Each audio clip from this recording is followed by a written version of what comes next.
Good afternoon student. पूरा पढ़ा दिया था छोटी आंत तक। छोटी आंत के बाद बड़ी आंत में गया था। फूड बड़ी आंत से मल के द्वारा बाहर हो गया था। क्या पढ़ रहे हैं? बायोलॉजी। बायोलॉजी में भी क्या पढ़ रहे थे? Digestive system. डाइजेस्टिव सिस्टम पूरा कंप्लीट करा दिया था। डाइजेस्टिव सिस्टम पूरा कंप्लीट है। आज का जो टॉपिक है वो है आहार, आहार एवं पोषण। क्या है? आहार एवं पोषण। हमने बताया था जो भी खाया है, जो भी खाया मतलब क्या खाया है? कार्बोहाइड्रेट खाओगे, प्रोटीन खाओगे, फैट खाओगे। समझ में आ रहा है? कुछ भी खाओगे मिलेगा क्या? कार्बोहाइड्रेट ही मिलेगा, प्रोटीन ही मिलेगा, फैट ही मिलेगा। समझ में आ रहा है? विटामिन ही मिलेगा और मिनरल्स ही मिलेंगे। समझ में आ रहा है? मतलब हमने जो खाया है, जो खाया था, क्या खाया था? खाना खाया था। खाना खाने में क्या मिलता है? खाना खाया। अब खाना खाया उसमें क्या मिला? कार्बोहाइड्रेट। खाने में क्या होता है? कार्बोहाइड्रेट, प्रोटीन होता है, फैट होता है और भी कुछ होता है जो पहले नहीं बताया था ताकि कंफ्यूजन ना हो। इसमें और क्या होता है? विटामिन्स। और क्या होता है? मिनरल्स होते हैं। समझ में आया? एक अमीर इंसान खाए, अंबानी जी भी खाएं तो उनको भी यही मिलेगा। समझ में आ रहा है? एक गरीब इंसान खाए, एक गरीब खाए, उसको भी क्या मिलेगा? यही मिलेगा। समझ में आ रहा नहीं आ रहा? मान लो कि एक अमीर और एक गरीब की लड़ाई हो गई, खाने पे लड़ाई हो गई। किस पे लड़ाई हो रही? खाना खाने पे लड़ाई हुई। उन्होंने कहा हम बहुत अच्छा अच्छा खाते हैं। किसने कहा? अमीर इंसान ने कहा। अंबानी की लड़ाई हो रही। एक तरफ है कौन? अंबानी जी, एक तरफ वही गरीब इंसान है, मान लो हमारे जैसा। समझ में आ रहा है? एक तरफ अंबानी जी, एक तरफ हम हैं। अंबानी जी 5 स्टार होटल में डेली खाते हैं। समझ में आ रहा है? लेकिन वो खाते क्या है? वो खाना ही तो खाते हैं। क्या खाते हैं? खाना खाते हैं। और खाने में मिलता क्या है? क्या मिलेगा? वो कुछ भी खाए मिलेगा क्या?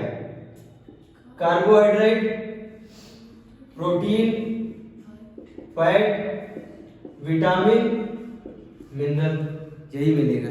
समझ में आया? एक तरफ हम घर में खा रहे हैं, घर में हमने क्या खाया? खाना खाया। समझ में आया? उन्होंने कहाँ पे खाना खाया? 5 स्टार होटल में खाया। हमने घर में खाना खाया है। घर में भी खाया तब भी हमको क्या मिल रहा है खाने से? हमें भी मिल रहा है कार्बोहाइड्रेट, हमें भी मिल रहा है प्रोटीन, हमें भी क्या मिल रहा है? फैट, विटामिन, मिनरल मिल रहे। समझ में आ रहा नहीं आ रहा? यही हमको भी मिल रहा है, यही उनको भी मिल रहा है। समझ में आ रहा है? और उसके बाद देखो बात यहाँ पे, ये बैलेंस डाइट ले सकते हैं। बैलेंस डाइट, जो अमीर इंसान है वो बैलेंस डाइट ले सकता है, लेकिन जो बहुत गरीब है वो बैलेंस डाइट नहीं ले सकता। सिर्फ फर्क इतना है। बैलेंस डाइट क्या होता है? बैलेंस डाइट मतलब जैसे कार्बोहाइड्रेट हमको पर डे कितना लेना चाहिए?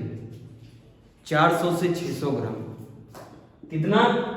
400 से 600 ग्राम पर डे। समझ में आया? कितना लेना चाहिए? 400 से 600 ग्राम पर डे कार्बोहाइड्रेट लेना ही चाहिए। समझ में आया? कितनी प्रोटीन लेनी चाहिए डेली? 100 से 80 ग्राम पर डे। कितनी लेनी चाहिए? 100 से 80 ग्राम पर डे लेनी चाहिए। और उसके बाद फैट कितना? 60 से 80 ग्राम पर डे। समझ में आ रहा है? इतना लेना चाहिए। अगर इतना तुमने ले लिया कार्बोहाइड्रेट, प्रोटीन, फैट, तो ये क्या हो जाएगा? ये बैलेंस है।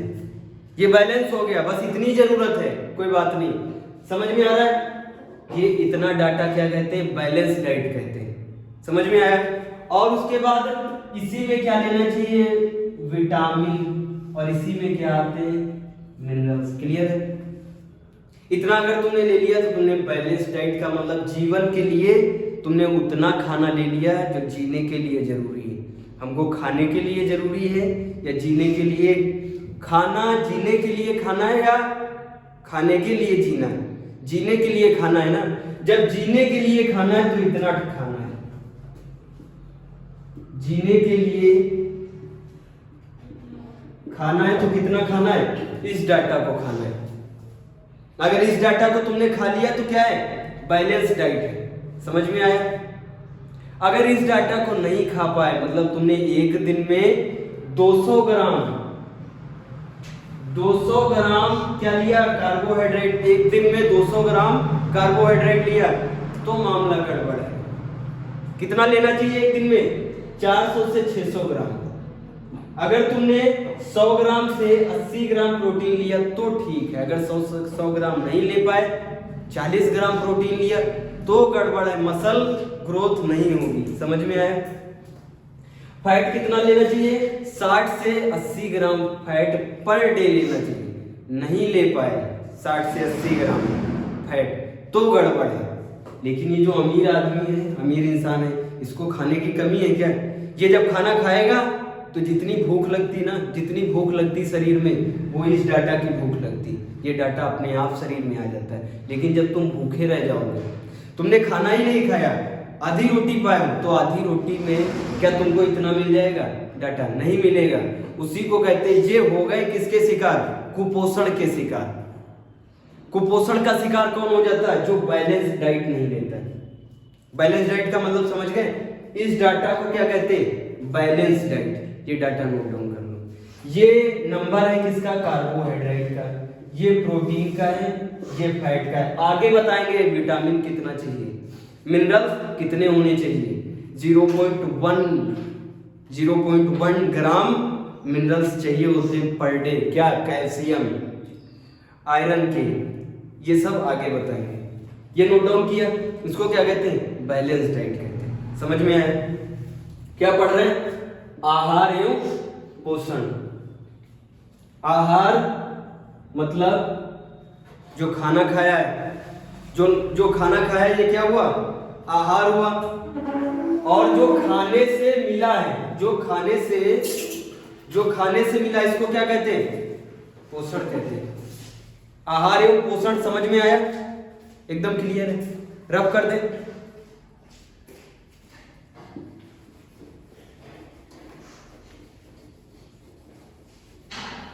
कुछ भी खाओगे मिलेगा क्या? कार्बोहाइड्रेट, प्रोटीन और फैट ही तो मिलेगा। क्या मिलेगा? Carbohydrate, protein, fat, vitamin, minerals.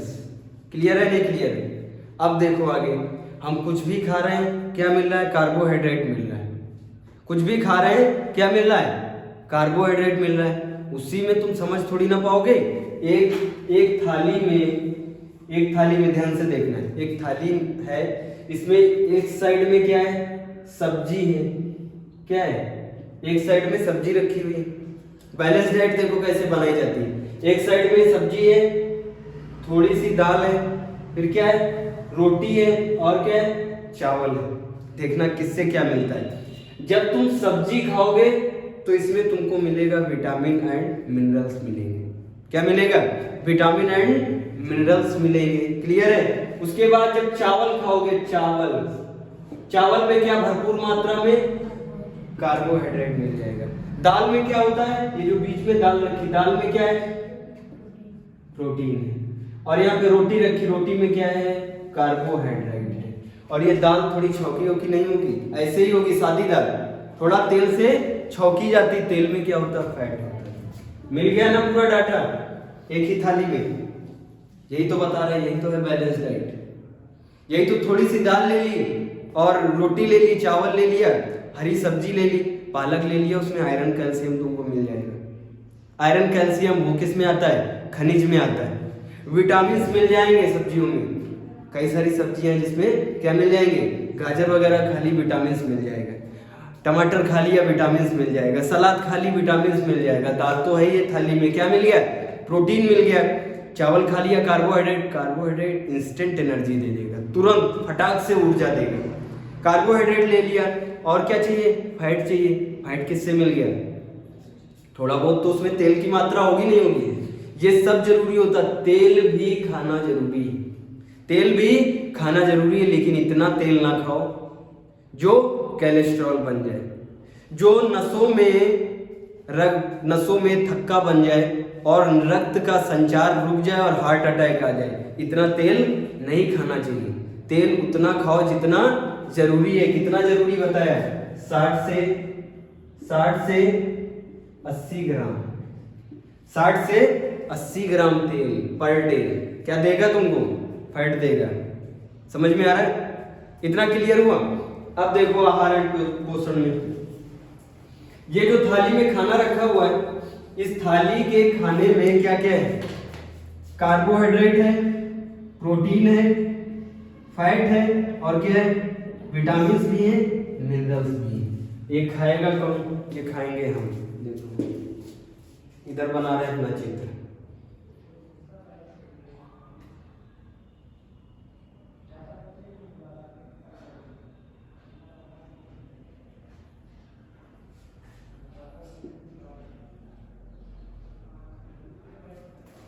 अरे बहुत खतरनाक बन गया है। देखो ये थाली का खाना गया मुंह में, समझ में आया। मुंह में सबसे पहले मैकेनिकल फोर्स से कौन तोड़ेगा फूड को, बताया पहले, दांत तोड़ेंगे। दांत के बाद दांत किसको चबा के कहाँ पे फेंक देंगे, जुबान पे फेंकेंगे। जुबान पे क्या प्रेजेंट है, इंजाइम्स प्रेजेंट है। इंजाइम्स क्या करेंगे, ध्यान से सुनो, इंजाइम्स प्रेजेंट है। सबसे पहले जुबान पे जैसे ही ये थाली वाला खाना गया, थाली वाले खाने में क्या है, कार्बोहाइड्रेट का मामला शुरू। कार्बोहाइड्रेट जुबान पे पचा नहीं पचा, स्टार्टिंग में ही कार्बोहाइड्रेट पच गया, थोड़ा बहुत पचा, 100 में 40-50% तो पच गया, नहीं पच गया। उसके बाद खाना कहाँ जाएगा, इसोफेगस में। इसोफेगस के बाद आगे बढ़ेगा कहाँ पे, स्टमक में। स्टमक के बाद छोटी आंत, और यही छोटी आंत क्या बन जाती है, बड़ी आंत बन जाती है, और फिर एनस के द्वारा बाहर। हरा पेट समझ में, अरे भैया इसको कहते हैं पेट। असलियत में ओरिजिनल में पेट किसको कहते हैं, स्टमक को पेट कहते हैं। समझ में आ रहा है।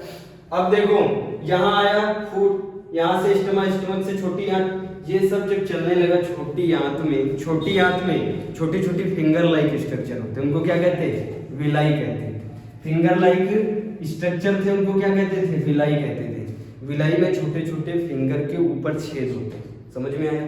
और इस फिंगर के नीचे ये है विलाई, छोटे छोटे इसमें क्या है, छेद है, और इसके नीचे नस है, समझ में आया। यहां से ये सब कहां गया, विलाई में गया। क्या, प्रोटीन, फैट, मिनरल्स, विटामिन, ये सब किस में गए, विलाई के छेद में। और विलाई के छेद से कहां पे गए, नस में। नस में मतलब वो पतली वाली नस, वेन कहते हैं, वेन में गए। और वेन के बाद ये सब सेल में जाएंगे, बॉडी के अलग अलग पार्ट्स में जाएंगे, इसको क्या कहते हैं, मेटाबॉलिक एक्टिविटी करेंगे। समझ में आ रहा है। आहार एवं पोषण डाला।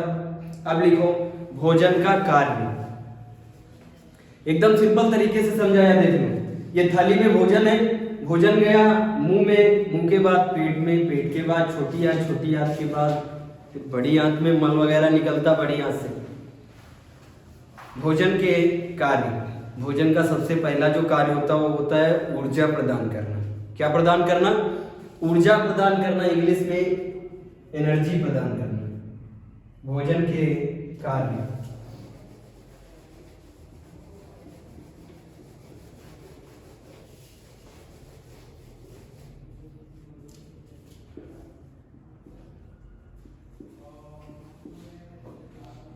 भोजन के कार्य देखो, दिख रहा है, भोजन के कार्य लिख रहा हूं। भोजन का जो पहला कार्य है वो क्या है, ऊर्जा प्रदान करना।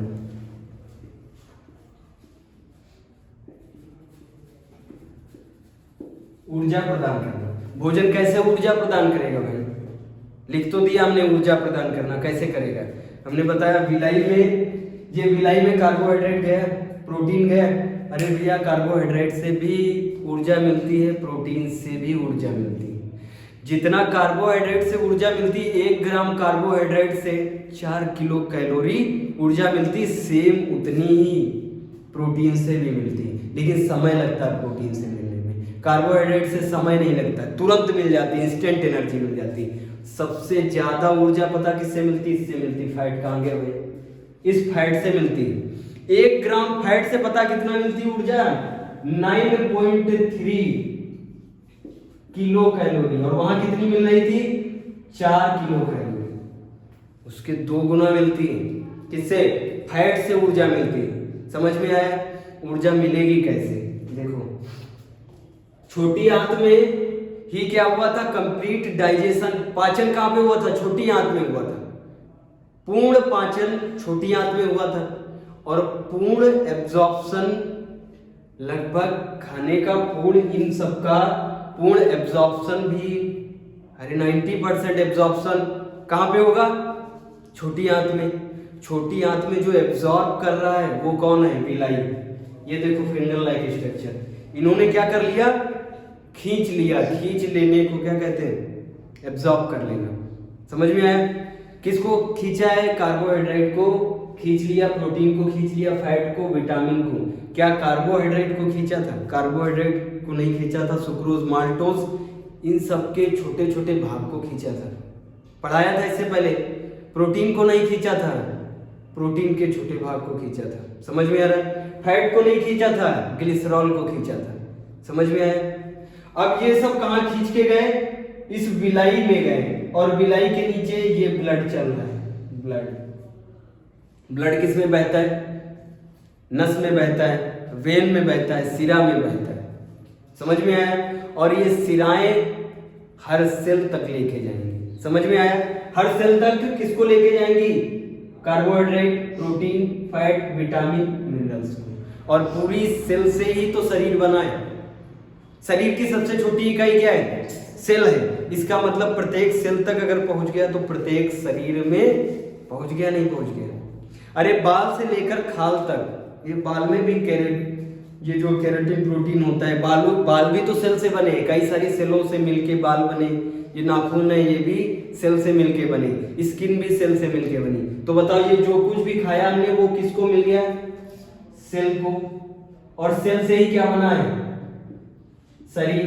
तो हम ये कह सकते हैं ये खाना मिल गया किसको? शरीर को मिल गया। मिला नहीं मिला, लेकिन इसके बीच में एक छोटी सी प्रक्रिया होती है मिलने की। देखो जी, ये है सेल, ये गोल गोल सेल थी, बीच में क्या था? न्यूक्लियस था ना? न्यूक्लियस। और यहां पे ये क्या है? माइटोकॉन्ड्रिया। माइटोकॉन्ड्रिया को ये कार्बोहाइड्रेट मतलब सुक्रोज वगैरह मिलेगा किसको? माइटोकॉन्ड्रिया के पास जाएगा।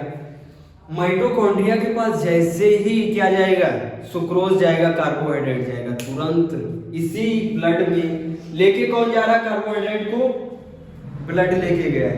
और ब्लड साथ में एक लोगों को, एक जन को और लाया। वो कौन है जन? वो है ऑक्सीजन। ऑक्सीजन होती है वजन, और ये वजन ऑक्सीजन जैसे ही सुक्रोज कौन पहुंचा है माइटोकॉन्ड्रिया के अंदर? सुक्रोज पहुंचा है। समझ में आया? या फिर ना याद रहे, कार्बोहाइड्रेट पहुंचा है कहां? माइटोकॉन्ड्रिया के अंदर पहुंचा है। तुरंत माइटोकॉन्ड्रिया, उसके जस्ट पीछे से कौन आ गया? ऑक्सीजन आया। ऑक्सीजन जब वजन होता है और झड़ाम से किस पे गिरता है? कार्बोहाइड्रेट पे, तो इसको कहते हैं ऑक्सीडेशन प्रक्रिया। क्या कहते हैं? ऑक्सीडेशन प्रक्रिया। ध्यान से सुनना, ऑक्सीडेशन प्रक्रिया। ऑक्सीडेशन प्रक्रिया में क्या है? ये ऑक्सीजन वजन है और किस पे गिर रहा है? कार्बोहाइड्रेट। अब बताओ, कार्बोहाइड्रेट टूट जाएगा नहीं टूट जाएगा? ये कार्बोहाइड्रेट पता कितने भाग में टूटेगा? 38 भाग में टूटेगा। टूटा नहीं टूटा? इसी कोई इसके ऑक्सीजन के गिरने से कार्बोहाइड्रेट के टूटने पे इन्हीं सब प्रक्रिया को क्या कहते हैं? Krebs cycle. क्रेब्स साइकिल से कितना मिला? 38 एटीपी। और ये 38 एटीपी क्या है? ऊर्जा। इसी को क्या कहते हैं? ऊर्जा करेंसी। शरीर की ऊर्जा करेंसी किसको कहते हैं? इसी को कहते हैं एटीपी को। समझ में आया? खाने का मतलब क्या है? ऊर्जा पाना। मिल गई ऊर्जा? मिली ऊर्जा? नहीं मिली? इसका मतलब खाने का पहला कार्य समझ में आया? ऊर्जा देना। कैसे मिली ऊर्जा? समझ में आया? पहला तो ये कार्य हो गया ऊर्जा प्रदान करना। दूसरा जो कार्य है वो है उपापचय प्रक्रिया, मेटाबॉलिक एक्टिविटी। दूसरा कार्य डालो। दूसरा कार्य किसका? भोजन का। देखो यहाँ पे लिखा हुआ भोजन के कार्य। भोजन का जो दूसरा कार्य है वो क्या है?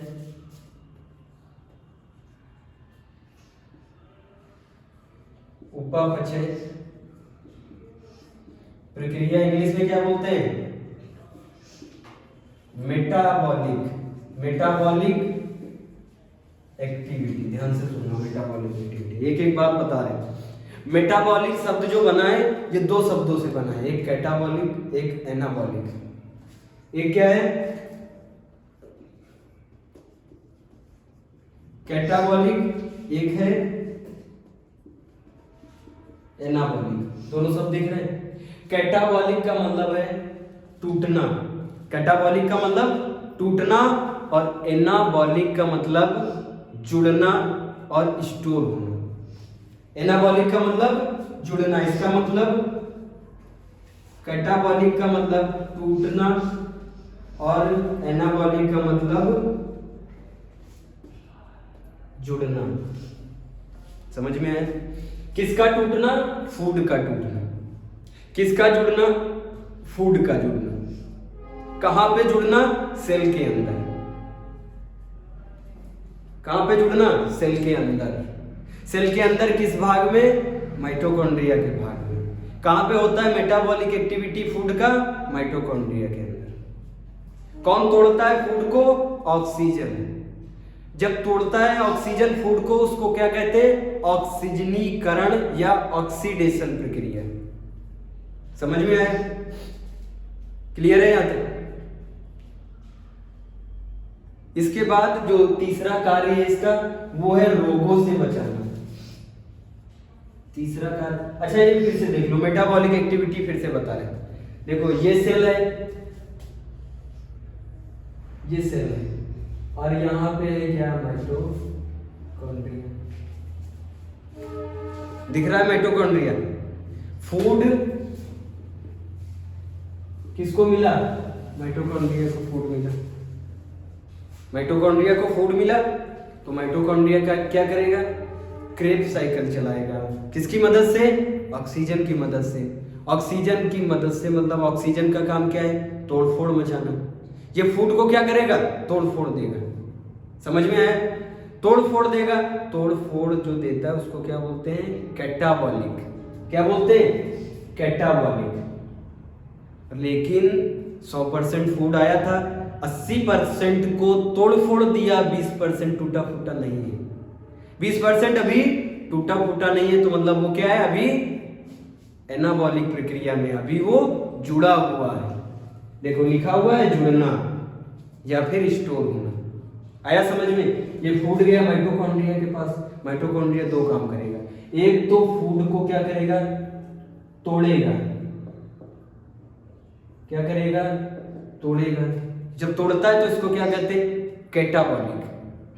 और जिस पार्ट को, अरे भैया 100%, कोई चीज तुम्हारे पास 100% आ गई, किसी ने तुमको पूरा पिज्जा दे दिया, तुम्हारी जितनी भूख है उतनी ही तो खाओगे कि पूरा तोड़फोड़ मचा दोगे?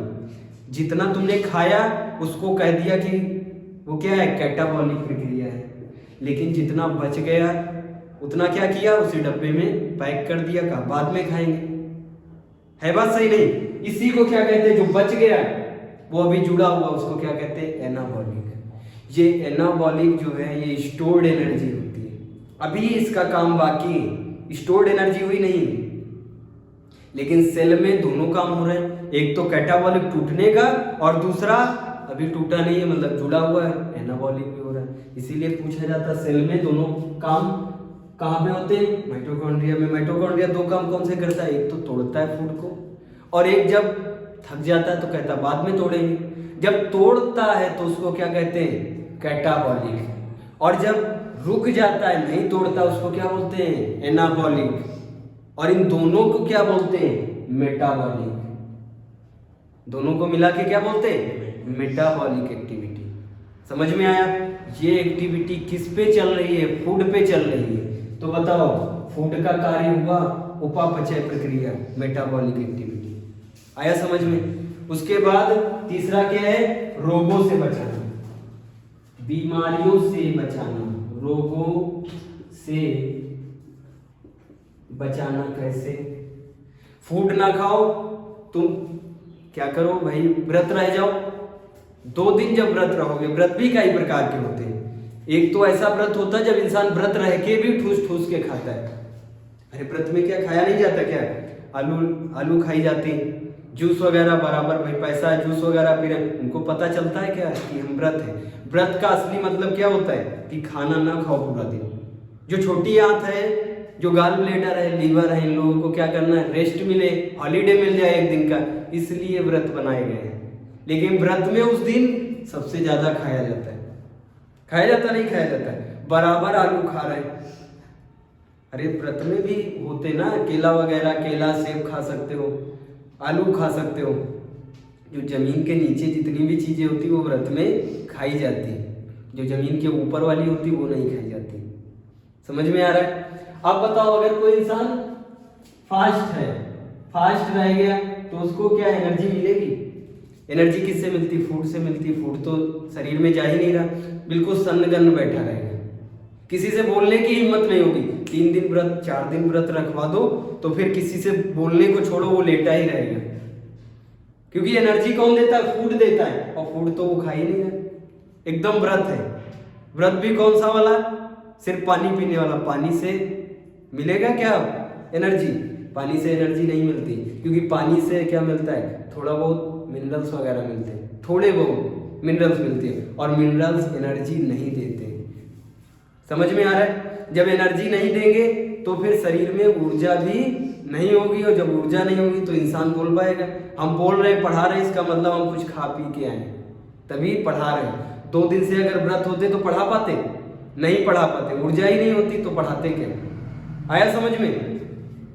रोगों से, अच्छा 4 दिन हम बता क्या रहे, रोगों से बचाना मतलब 4 दिन अगर इंसान को व्रत करवा दो, व्रत रह जाए 4 दिन, और उसके बाद उसके आ जाए क्या, लूज मोशन आ जाए या फिर जुकाम वगैरह हो जाए, फिर वो मरने की कगार पे पहुंच जाएगा। कई सारे रोग उसको घेर लेंगे।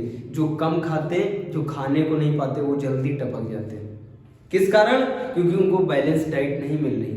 बैलेंस डाइट ही तो है जो पूरे सेल को खड़े करके रखा है, पूरे शरीर को खड़ा करके रखा किसने, खाना पीना ने खड़े करके रखा है। और खाना पीना ही नहीं मिल रहा है तो बताओ रोग घेर लेंगे नहीं घेर लेंगे। रोगों से भी खाना बचाता है। समझ में आया। और जो चौथा पॉइंट है वो है वृद्धि। वृद्धि मतलब ग्रोथ। खाने से क्या होता है, ग्रोथ होती नहीं होती। अरे खाना पीना छोड़ दो, एकदम सीख सिलाई बन जाओगे। जो व्रत रहते लगातार 4-5 दिन 10 दिन व्रत रह ले, वो क्या हो जाते हैं, एकदम पतले हो जाते हैं। आ रहा समझ में। इसका मतलब खाने से शरीर भी बढ़ता है। आया समझ में। इसके बाद डालो, कुछ भी खाएं मिलेगा क्या, carbohydrate, protein, fat, minerals, vitamin ही मिलेंगे। तो सबसे पहले क्या मिल रहा है, कार्बोहाइड्रेट। तो कार्बोहाइड्रेट को निपटाना जरूरी है नहीं जरूरी, डाल दो हेडिंग कार्बोहाइड्रेट।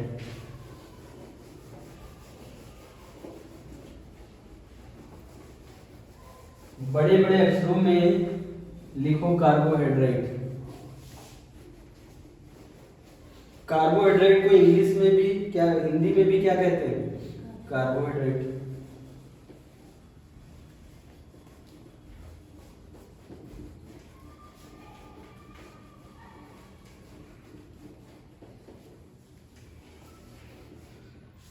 देखो हम भी बड़े बड़े अक्षरों में लिख रहे हैं।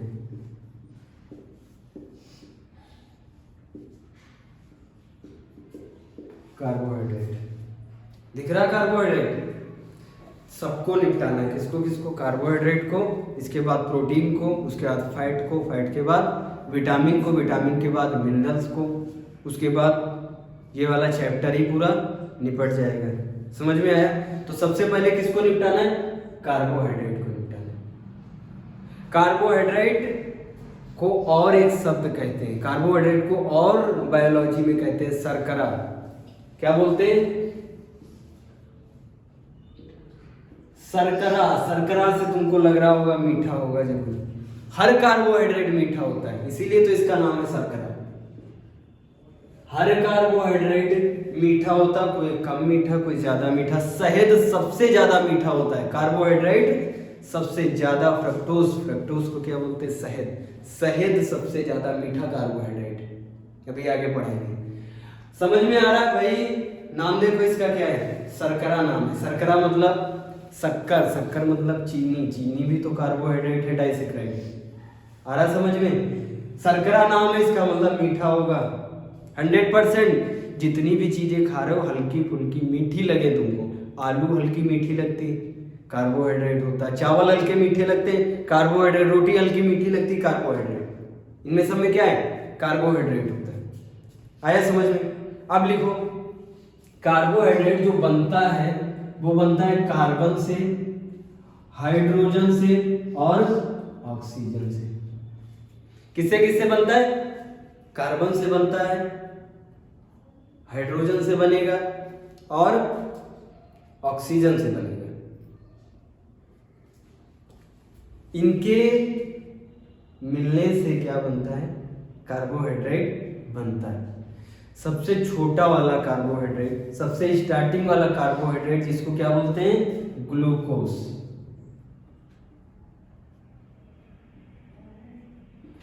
जब कोई हॉस्पिटल जाता है, बीमार होता है, हॉस्पिटल वगैरह जाता है, तो उसको तुरंत जब कुछ नहीं समझ में आता भाई कौन सी दवा दे, सबसे पहले ग्लूकोज चढ़ाने लगते हैं। चढ़ता ग्लूकोज नहीं चढ़ता है, वो इसलिए हमने बताया था रोगों से बचाता है।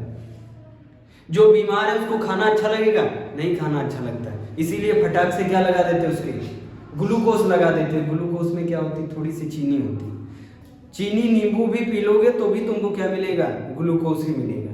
लेकिन पीने की इच्छा होती है जब हम बीमार होते हैं, तो जबरदस्ती नस से क्या चढ़ाया जाता है? ग्लूकोज चढ़ाया जाता है। ग्लूकोज में क्या होता है? C6H12O6 ग्लूकोज का फॉर्मूला है। फॉर्मूला है ग्लूकोज का। अब इसको अगर 2 से डिवाइड कर दे तो क्या आएगा? बताओ अनुपात कितना होता है ग्लूकोज का? 2 से नहीं, 6 से डिवाइड करें। देखो 6 है कार्बन में, 6 से काटो इन सबको, कितना आएगा? 6 से 6 कट गया, बचा 1। 6 से 12 कटा, बचा 2। 6 से 6 कटा, बचा 1।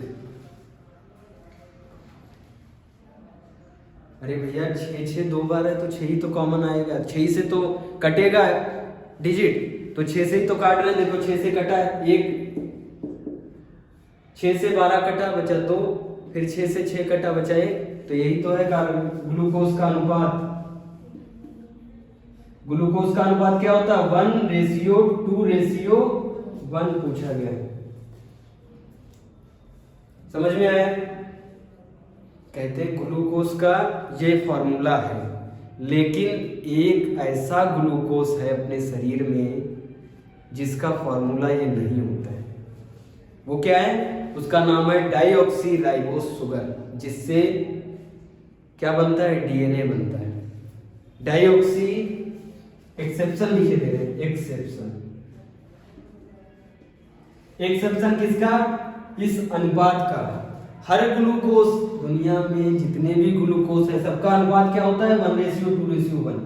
लेकिन अपने शरीर में ही ऐसा ग्लूकोज है जिसका अनुपात 1:2:1 नहीं है। उसको क्या बोलते हैं? Deoxy ribose sugar. Deoxy ribose sugar. Sugar मतलब शर्करा, शर्करा मतलब चीनी। आया समझ में? शर्करा मतलब चीनी, चीनी मतलब कार्बोहाइड्रेट। चीनी मतलब कार्बोहाइड्रेट, चीनी मतलब मीठा, मीठा मतलब कार्बोहाइड्रेट, सब बात एक ही है। गंगाधर ही शक्तिमान था, वैसे ही बात इसमें भी। अब देखो डाइऑक्सी राइबोस शुगर, इसका अनुपात क्या होगा? इसका अनुपात 1:2:1 नहीं होता तो फिर क्या होता है? इसका फॉर्मूला होता है C5H10O4। C5H10। अभी तो मामला बन रहा है, अभी तो बन रहा नहीं बन रहा है। अगर 5 से काटे तो 1:2 आ जाएगा, लेकिन मामला कहाँ गड़बड़ हो गया? एक ऑक्सीजन का मॉलिक्यूल कम, एक ऑक्सीजन कम पड़ गया, मतलब क्या हो गया? O4 हो गया यहाँ पे। ये अब इसका बताओ रेशियो आएगा क्या? इसका रेशियो आ जाएगा 1:2:1। भाई 5 कॉमन दिख रहा है तुमको? 5 लग रहा है कि 5 से काट दिया जाए? 5 लग रहा है, 4 से काट दिया जाए। देखो किसी में बनेगा? हमने कहा 5 से काट दे, चलो देखो 5 से 5 गया, बचा 1, 10 गया, क्या बचे? 2, और फिर यहाँ पे 4 नहीं फंस गया। इसका मतलब रेशियो ये वाला नहीं बनेगा। फिर 4 से काटेंगे, 4 से 4 को काटा तो बन गया 1, इसको काटेंगे तो 2 से ज्यादा निकल रहा है, तब भी रेशियो गड़बड़ हो गया। इसीलिए ये पूरी दुनिया में एक्सेप्शन है ग्लूकोज का। कौन सा? Dioxy ribose sugar. इसी से डीएनए बनता है, अपने शरीर में डीएनए का निर्माण करता है राइबोस शुगर। समझ में आया? नोट डाउन किया? उसके बाद लिखो कार्बोहाइड्रेट के प्रकार। कार्बोहाइड्रेट के प्रकार, ये यहां तक आया समझ में? कार्बोहाइड्रेट जब भी स्टार्ट करते पढ़ना, सबसे छोटा कार्बोहाइड्रेट होता है ग्लूकोज। सबसे छोटा ग्लूकोज होता है, इसीलिए ग्लूकोज की बात कर ली। अभी डिटेल में बताएंगे। ग्लूकोज मोनोसैकेराइड में आता है। देखो फटाक से कार्बोहाइड्रेट के प्रकार।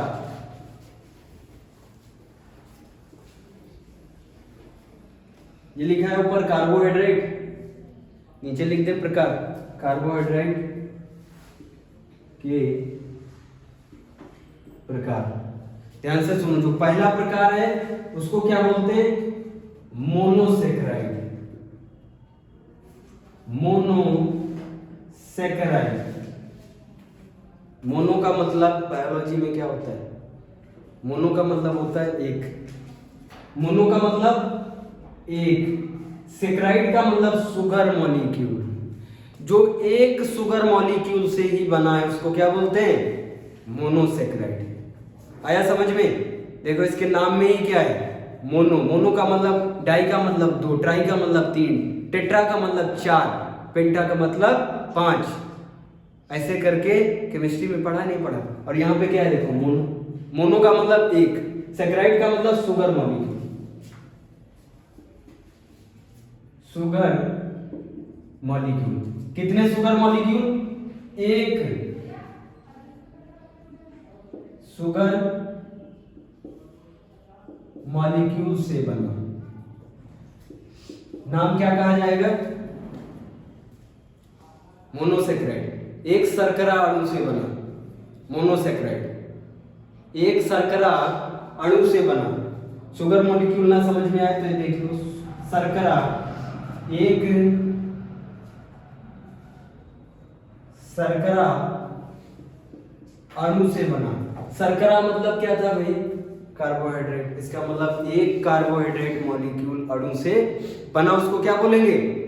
मोनोसैकेराइड। लिखा हुआ है मोनोसैकेराइड। आया समझ में?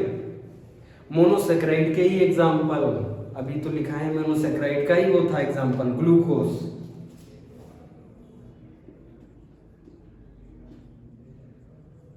ग्लूकोज का फॉर्मूला C6H12O6। क्या है ग्लूकोज? मोनोसैकेराइड है। आया समझ में? Monosaccharide glucose. उसके बाद दूसरा एग्जांपल फ्रक्टोज। फ्रक्टोज भी क्या है? एक शर्करा अणु से बना है फ्रक्टोज। और तीसरा फ्रक्टोज में शहद भी इसी फ्रक्टोज कैटेगरी में आता है। तो बताओ शहद भी क्या है? मोनोसैकेराइड है। पूछ लिया जाए एग्जाम में, शहद क्या होता है? मोनोसेकेराइड होता है। अब देखो लास्ट वाला गैलेक्टोज। गैलेक्टोज ये भी क्या है? मोनोसेकेराइड। इन तीनों का फॉर्मूला क्या है? C6H12O6। आया समझ में? उसके बाद डाइसेकेराइड, इसी के प्रकार में दूसरा डाइसेकेराइड को ही कहते हैं क्या? ओलिगोसेकेराइड। ओलिगोसेकेराइड। दूसरे को क्या बोलते हैं?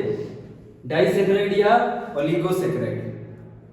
डाइसेकेराइड, डाई का मतलब दो, डाई का मतलब दो, सेकेराइड का मतलब शर्करा, शर्करा अणु। देखो आ रहा समझ में?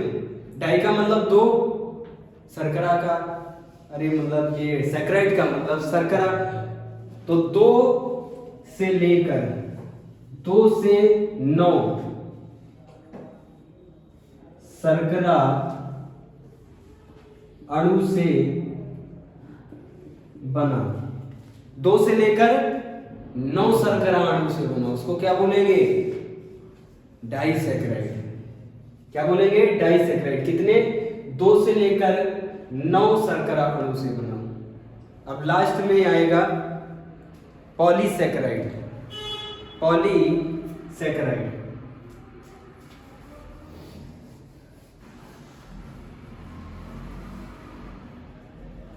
तीसरा जो प्रकार है क्या है?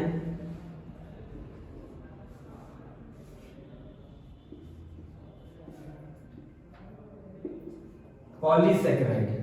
पॉली का मतलब अनंत, पॉलीसेकेराइड। पॉलीसेकेराइड मतलब 10 से हजारों, 10 से हजारों शर्करा अणु से बना। देखो 9 तक निपटा दिया। 9 के बाद 10 से लेकर हजारों अणुओं से जो बना उसको क्या बोलते हैं? पॉलीसेकेराइड। काइटिन वगैरह आगे पढ़ाएंगे, काइटिन वगैरह पॉलीसेकेराइड में आते हैं। ठीक है, कल वाली क्लास में पूरा डिटेल में बताएंगे। अभी इतना बता दिया प्रकार मोटे मोटे तौर पे, मोनोसेकेराइड, डाइसेकेराइड और पॉलीसेकेराइड। कल इनके एग्जाम्पल लिखेंगे।